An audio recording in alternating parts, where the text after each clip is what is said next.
make statements like when you make statements like ruining people's careers, exactly. I question, you know, who you are as a person, and you know, why did you take so much offense to comments that really weren't offensive? And the only thing the reason why I'm really still hostile because we're in the same class, and then you putting me on your Snapchat. I'm not even looking at you. Wait, what happened on Snapchat? I'm not even looking at you. And you putting me on Snapchat. What happened on Snapchat? Bro, he wants to put me on Snapchat. Like, you know, the control room in the studio is different. So the room is dark. He Snapchatted me through the door. What? Talking about something. So this is one of the dudes right here. I'm not even looking at him. Like, we're two separate doors. So why are you Snapchatting me through the door? You can't even do it to my face. At least have the courtesy to do it to my face. Do it to my face and I'll respect you even more. But you Snapchatting me through a door?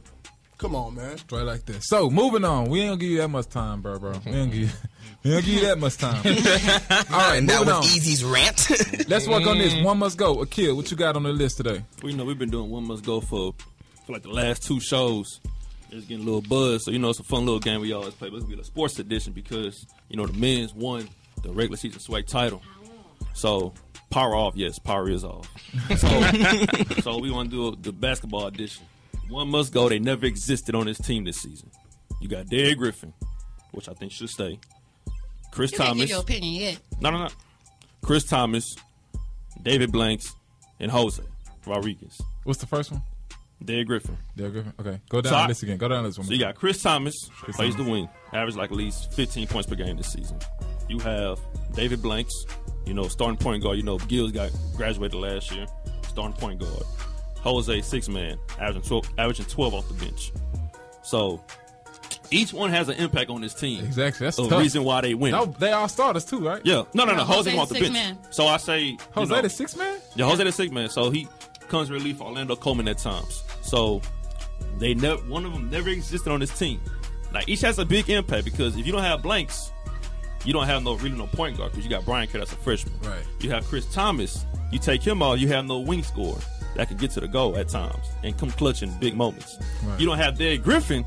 You don't have probably half the wins this season because of rim protecting and then you don't have the excitement of the game. Yeah, and then you take off Jose, you have no bench scoring. Yeah. So each one is pivotal to the team.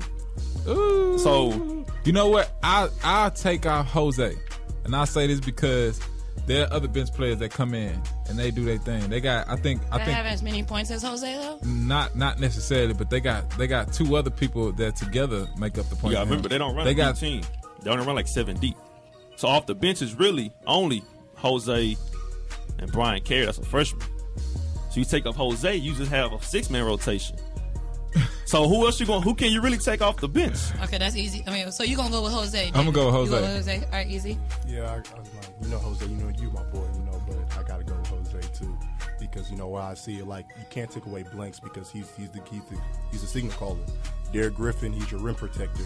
Chris Thomas, he got to give you, but you know what I'm saying, Chris Thomas, that means you got Coleman and Malcolm Riley that can all score. So you know what I'm saying? So basically you kind of have like 3 guys that's kind of doing the same thing a little bit. So, you know, for one you got to take out, you know what I'm saying? I got to take out Jose. That's why I'm taking Jose because you can't replace a point guards in Blanks. You know you can't replace a Derek Griffin. You can't, you know, Chris Thomas, he's one of the SWAC leading scorers. So, and you know, Jose ain't gonna take it personal. Me and Jose talk every practice, so he ain't gonna take this personal like some other people. So it's not a big deal. I'm just saying, like, Jose, like I said, you are the best probably 6-man in the SWAC. So you're good at what you do. Yeah. You are good at what you do. But I'm just saying, unfortunately, you know what I'm saying, you're just in a mixture with a great team. And think about Chris Thomas. Yeah. You take him. If you take out Chris Thomas, then he's the type of guy you watch the games when his team is going down in a drought. He be like, man, F that. I'm gonna take over this game. So that's who he is right there. Mm-hmm. So Marcus, who you picking? Hey, we just skip me.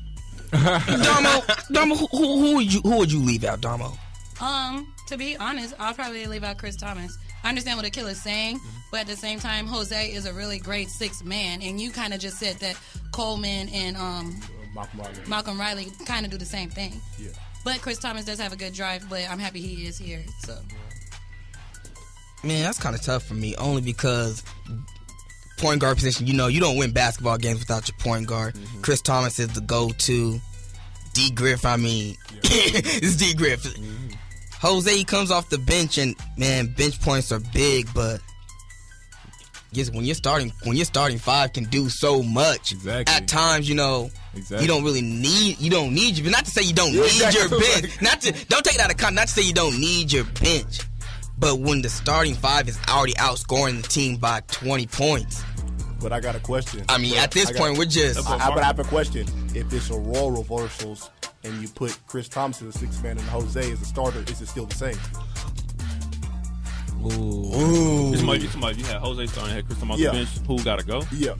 Is it still the same? Nah, it's still because right now, not necessarily, because now, I mean, I don't want to get off topic, but not necessarily. It's not the same, because now we're talking about Jose, who's a forward, a big, versus Chris Thomas starting, who's a guard. So there's he on the wing. Chris Thomas on the wing, right? Exactly, a guard wing. Jose can't shoot threes. Not like Chris Thomas can. No, he's a better 3-point shooter than Chris. Chris don't shoot threes like that. Chris go to the goal and shoot mid range. So that's just Chris Thomas' role. But I mean, Jose, he did start at one point, but took him off the bench, put him on the bench because he's more productive, more efficient off the bench. So it's tough. I could tell him Marcus Hayes like, man, I wish none of them could go. That's what I'm thinking. I'm like, dang, that's why they swag champs. But I mean, in my case, I will probably go with. I gotta look at Jose. I was about to say blanks. I was gonna say blanks, but I can't get rid of blanks like that. You can't, because when you seen him play bad, they still won games, but it was like, dang, it was a little drought. So it was a tough little which one got to go. That's what's up. So let's talk about some more sports. Shout out again to the track team who won SWAC championships two years in a row. It was indoor, right? Yeah, indoor 2016 champions. Yeah, and then on the flip side, 3 out of 4 years, our TSU basketball team has won the SWAC regular season championship. SWAC regular season championship. There we go. Shout out to Coach Davis. Yeah, shout out to him for leading that team into through in. And shout out to his son for winning the homeschool state championship. Anton Davis. For real? Yeah. Oh wow. Satch. Oh yeah. Cool. That's good information. Oh, they won already? Yeah, they already won. Yeah. That's good info. So I want to give it up to the new team because they have really a reconfigured team since last year. You know what I'm saying? You don't have Gibbs. Who else did they lose last year? You really just lost Biggs and Gibbs, because this is basically a senior team. Right. Because after this, you losing Coleman, you losing Riley, you losing Blanks, Jose, Chris Thomas. So next year's gonna be a real young team. You're gonna have probably the best backcourt in SWAC next year, with 4 guards coming in. Right. So this year it's kind of tough to say. So I can ask Marcus a question right here. Which team you like better, this season or last season team? Ooh, man, this season they're much more exciting. But if I was to put this team matched up against last year's team, I think would win in a game, just because I feel they're more disciplined, they're more ready on there. You see times in the games where TSU, they know they're better than the other team, so they're played down to their level. Last year, they weren't having that. There wasn't any room for that. At home, they wouldn't almost lose that. They lost the PV at home last year. But I'll do the free throws. I'll do the free throws. That's a mental thing. Yeah, and then you wouldn't lose no 30-point lead against Grambling, arguably the worst team in SWAC. So it's tough. SWAC tournament is on the way though, March 8th through the 12th. I bragged about them on their maturity, but when I heard about that Grambling game, I was discouraged. That's all I got to say. Yeah, it was tough. But they still won the game, but it was still kind of tough. They go last 2 games for the men at Southern and at Alcorn, and then for the girls, they lost their last home game of the season to Alabama State, who I think is arguably probably the favorites right now in the girls to win the SWAC tournament. Shout out to the baseball team for having the game this Friday. Yeah. Oh, they do have a game this Friday, and they're coming off a SWAC championship from last year. So shout out to them. Shout out to the baseball team. What you got? Real quick, baseball. They're in action against Prairie View at McGregor Park.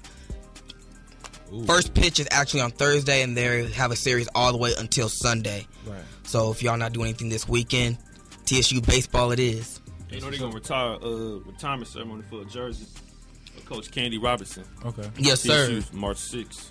And if y'all not familiar with Coach Candy Robinson, he was a former TSU baseball coach. He was crowned the 2004 and 2008 SWAC champion. He won Coach of the Year 2004, and he led the team to an 04 and 08 champion. He had a bunch of players drafted and signed to MLB teams. One of the greatest coaches at TSU. Hey, Marcus, if you're trying to try for the football team this year. What's up? Turning the application March 7th. Trials is March 9th. Good, I'm getting my Devin Hester on you. I know. If you want to be Devin Hester, easy. You want to be Ray Lewis. No, Come on, I always got on Easy in high school. No, Easy should have played football in high school. Look at him, man. 6'2". My neck can't take that, man. I can't afford it. My neck can't take that. All right, guys. Thank y'all for giving us all the latest information on the sports segment. TSU, I think, arguably holds some of the best athletes in the state. You know, in SWAC. You know, so hey Dave, we still got our bet going on. Hey, we still got our bet, man. You know what I'm saying? How much you want to put on? I'm banging with Yates, man, to the end, bro. Man, you know I'm banging with Yates. Mo City versus Third. You know I got to. Mo City versus Third Ward. Those girls that gonna fight at Tiger Day from Yates. Nah, they were from Yates. Quit trying to play us. Quit trying to play us, Damo. We don't do that in the Oh, God. She was from Yates. My bad. Nah, we don't do that in the line. Them girls was from Elsick or something like that. That's A-Leaf. From Mo City, one of them schools out there in Missouri City.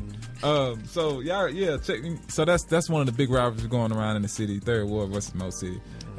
Jack Gates versus Elkins. So that's what it is. Moving on, we got some information for y'all on the entertainment and the fashion side. Got my boy Martin Butte in here giving us some of the latest. Yeah, K to the B-U-T-E-Y. What's up, Damo? Hey. You got all the T on your side?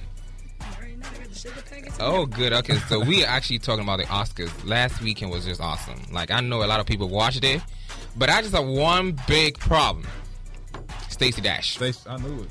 Okay. She should never came out. She should have set her black ass wherever she was. No, I want y'all opinion. Like, serious. Did y'all see the video? I saw it. She came out there giving a model walk. You ain't nothing but a video, Vincent. Girl, she's so... She is an actress. Actress, my behind. Video. I mean, She fine. First of all, did you not hear Sandra Walker last night? What she said? She said, I don't care if she's fine or not. What she is doing is wrong. It is. I mean, it was so awkward. Somebody could be very good looking and they could be dumb as a rock. What are they good for? Most nothing. Definitely. I mean, that was so awkward. Like, what she did was so awkward. A I mean, she was so awkward. I don't even know why they try to put her in it. But I like the opening words called Chris Rock. He did a good job. Like, I mean, like he said, it's not about being nominated. It's about taking opportunities and just working with it. Right. I mean, if you don't get nominated, make something out of it. But Chris Rock is getting a big backlash because of the comment he made the about... lynching? No, I'm not talking about Jada Pinkett yet. But the comment that he made about...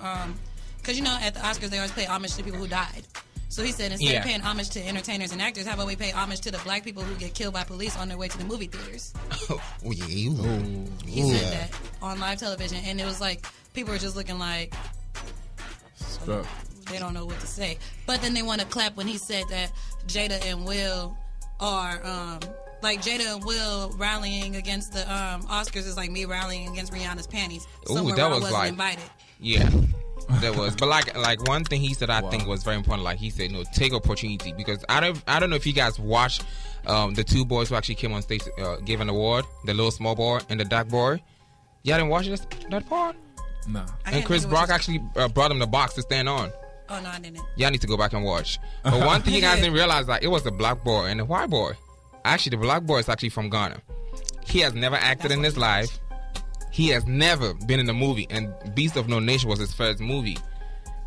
And you know, he took opportunity of that. I mean, he's from Ghana. Like he was working on the streets in Ghana, like, you know, like a street hawker.